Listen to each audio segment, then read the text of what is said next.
Hey guys, hope you're all doing well. Today I'm in the garage with the LiveWire S2 Del Mar, and I'll be installing LiveWire's sports seat. This video is not sponsored. I purchased this for full retail price. This seat costs $299.95 US. As always, I'll put a link to the part in the description.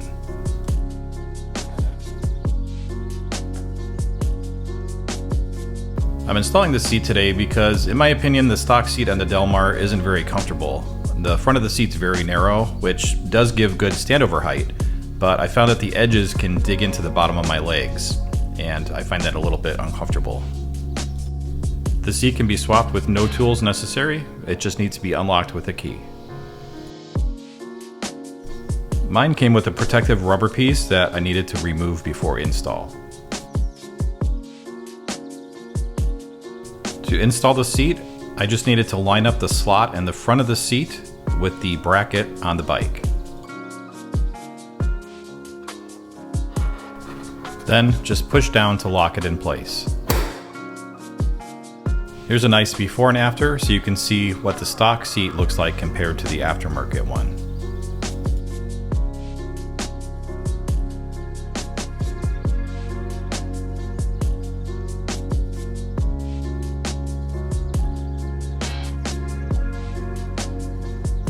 It's definitely a nicer looking seat, but let's take this on the road and see how it feels. So what do I think of the new seat? Now, to be honest with you, I've had this on here for a few hundred miles already. This was actually the first aftermarket upgrade part that I bought for this bike shortly after I bought the bike. It was actually the first thing that the LiveWire had available on their accessories page, and I ordered one right away.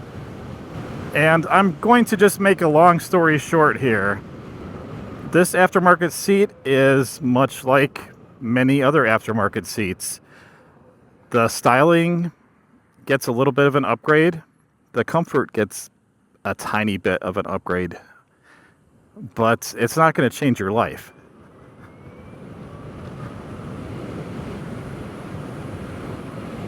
I will say that the comfort is better than the stock seat, but that's not saying too much.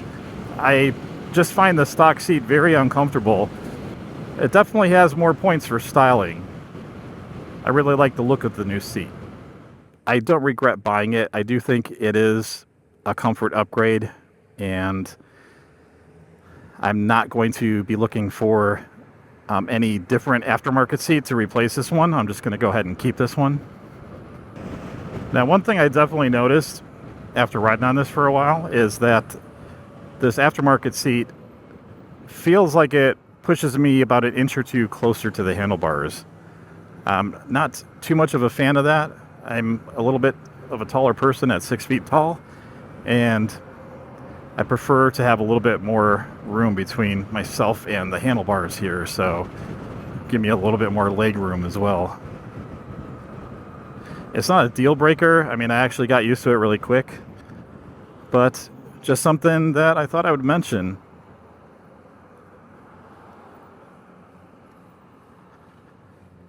I do like the way that the seat holds me in here, so especially when I give it some throttle here.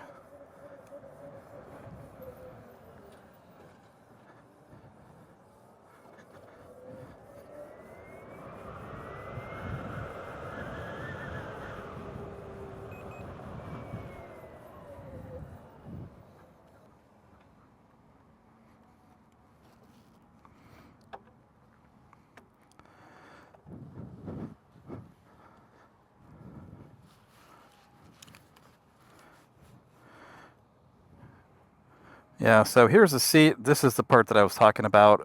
It doesn't seem as pronounced as on the stock seat. This kind of stitching on the edge here, for me personally, it seems like it digs into the bottom of my leg. Gets a little bit uncomfortable. Like more so than the padding on the seat, I think the stitching is more the problem with the stock one. This one seems much better though. Anyway, that's about it for this video, guys. Hope that was insightful for you. I know, installing a seat is very simple, but I kind of wanted to give my thoughts and impressions on it after using it for a little while. I do actually think it's worth the upgrade. At $300, it's a little bit pricey, but that's pretty standard for aftermarket seats, you know, especially from Harley-Davidson / LiveWire. But there you go, guys. If you liked the video, click that like button, and I will catch you guys on the next one.